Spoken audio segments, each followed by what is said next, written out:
naniniwala tayo doon sa kasabihan na habang may buhay, may habang may buhay, may Pag-asa. habang may buhay, may Pag-asa. pagsubok.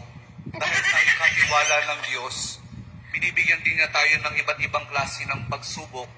Kaya po doon sa pagsubok na yon, saka pa lang natin mauunawaan na talagang ang ating buhay ay mayroong, habang may buhay mayroong pagsubok.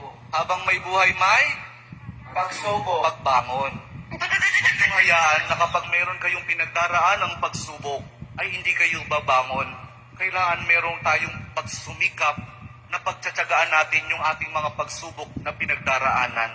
At kapag mayroong pagsubok at mayroong pagbangon, saka pa lang natin mauunawaan na talagang ang ating buhay, na habang may buhay, may pagbangon. Habang may buhay, may pagbangon. Pag-ibig.